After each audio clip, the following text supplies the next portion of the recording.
Assalamualaikum warahmatullahi wabarakatuh.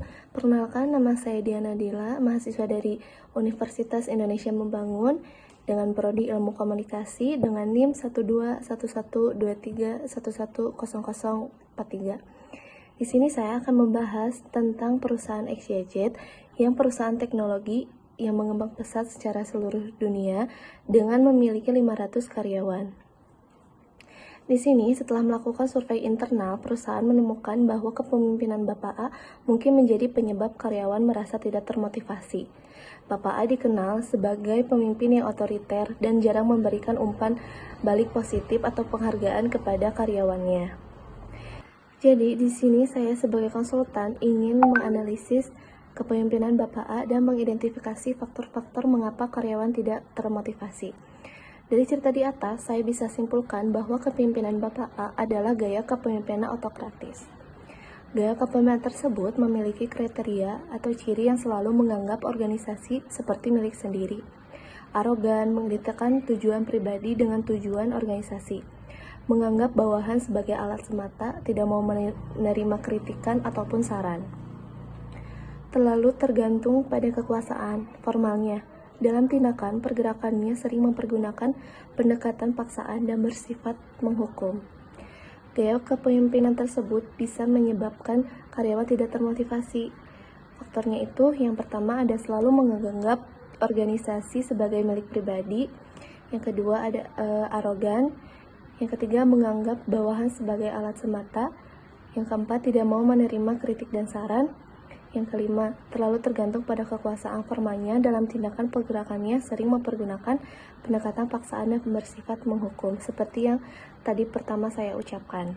Nah, indikator dari gaya kepemimpinan otokratis: 1. Sentralisasi wewenang. 2. Produktivitas kerja. 3. Manajemen setiap keputusannya dianggap sah dan pengikut-pengikutnya wajib menerima pemerintah tanpa pertanyaan.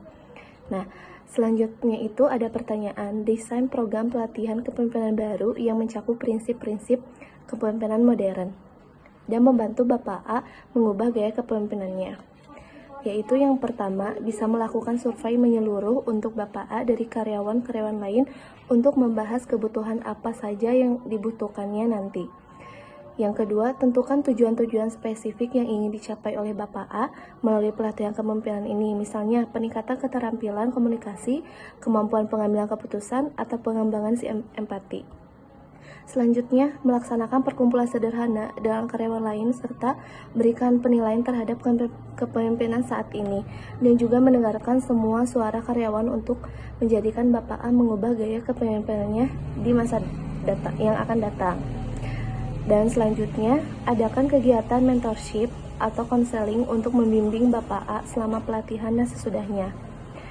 Jadi, agar Bapak A itu bisa mengubah gaya kepemimpinan itu, ada yang mengkonselingnya dan ada mentornya juga.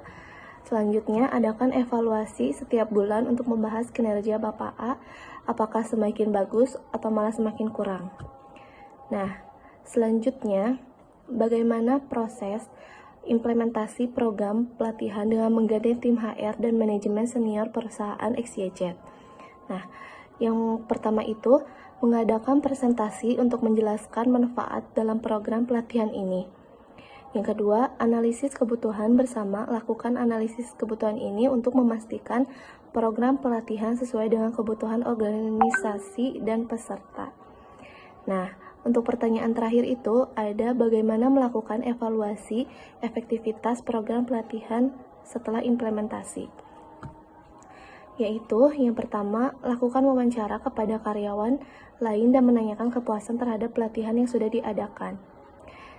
Selanjutnya, observasi di tempat kerja, amati perilaku kepemimpinan Bapak A dan bandingkan kepemimpinan Bapak A sebelum dan sesudahnya. Mungkin dari semua yang saya jelaskan, dan itu beberapa rekomendasi program-program untuk pengubahan kepemimpinan Bapak A. Sekian dan terima kasih. Wassalamualaikum warahmatullahi wabarakatuh.